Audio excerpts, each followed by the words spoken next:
আমার ঘরের অবস্থা দেখে আজকে আমি নিজেই কিন্তু একদম হতাশ। আমার ঘরের এরকম অবস্থা কোনোদিনই থাকে না। তো আজকে কেন আমার ঘরের এই অবস্থা হলো সেটা সবাইকে শেয়ার করার জন্যই চলে আসলাম। সো হ্যালো এভরিওয়ান, আসসালামু আলাইকুম। ভিডিওতে আপনারা অবশ্যই দেখতে পাচ্ছেন কেন আমার ঘরের আজকে এই অবস্থা। আমার পুরনো খাটকে আমি একদম নতুনের মতো রিপেয়ার করার জন্যই আজকে আমার ঘরের এই অবস্থা হয়েছে। আমার একদম পুরাতন একটা খাটকে আমি একদম সুন্দর একটা ইউনিক লুক দিলাম। আপনারা দেখতেই পাচ্ছেন আমার খাটটা দেখতে কিন্তু এখন লাখ টাকার খাটের মতোই লাগছে। অনেকদিন ধরেই ভাবছিলাম আমার এই পুরনো খাটটাকে একদম নতুন লুকে আমি সাজিয়ে ফেলবো। তো আর দেরি না করে আমি কিন্তু আমার খাটটাকে নতুন ভাবে সাজিয়ে ফেললাম। দেখুন আমার খাটটা কত সুন্দর লাগছে। ফেসবুক স্ক্রল করতে করতে সবসময় আমার নিউ সোফা রিপেয়ারিং কিং পেজের ভিডিওগুলো সামনে আসে। তো ওদের সাথে যোগাযোগ করে আমি আমার খাটটাকে নতুন একটা লুক দিলাম।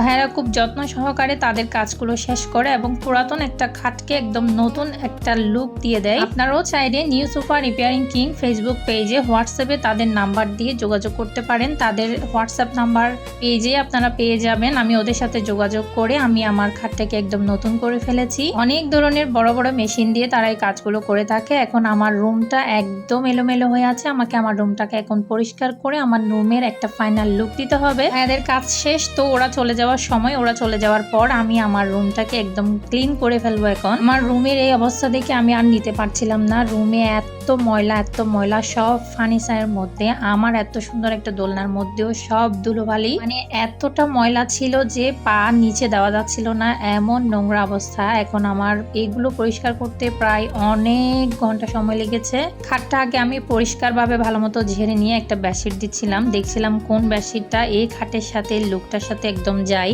তো সবকিছু খাটটাটা আমি ঝাড়ার পর অনেক ময়লা বের হয়েছিল খাট থেকে। তারপর আমি একটা বেডশিট দিচ্ছিলাম, দেখছিলাম বেডশিট দেওয়ার পর খাটটা কেমন লাগে। তো আমি কোনো রকম একটা বেডশিট এনে এখন পরিষ্কার করে সুন্দরভাবে গুছিয়ে নিচ্ছিলাম। আমার রুমের এমন অবস্থা, এখনো কিছুই পরিষ্কার করা হয়নি। আগে বেডশিটটা দেওয়ার চেষ্টা করছি। খাটের ফাইনাল লুকটা দেখার জন্য আমার মন এতটাই অস্থির হয়ে যাচ্ছিল যে আমি নিচের ময়লাগুলো পরিষ্কার করার আগেই কিন্তু খাটে বেডশিট দিয়ে দিচ্ছিলাম যাতে আমি সুন্দর মতো দেখতে পারি। প্রথম বেডশিটটাই আমার একদমই ভালো লাগছিল না, দেন তারপর এটা বিছালাম। এটা একদম পুরো ম্যাচ হয়ে গেছিল আমার রুমের সাথে, এটা খুব ভালো লাগছিল। দেন তারপর আমার হাজবেন্ড বলে যে এটা খুব পুরোপুরি ম্যাচ হওয়ায় একটু ভালো লাগছে না, আর একটু ভিন্ন ডিজাইন দাও। দেন তারপর আমি এটা দিলাম। এইটা দেওয়ার পর মাশাআল্লাহ এই বেডশিটটা আমার সবকিছুর সাথে এত সুন্দরভাবে যাচ্ছিল। আমি নিজেই রুমের ফাইনাল লুক দেখে অবাক, এতটা সুন্দর লাগছিল। মাশাআল্লাহ আপনারা সবাই মাশাআল্লাহ বলবেন। পর আমি ফাইনালি আমার রুমের সমস্ত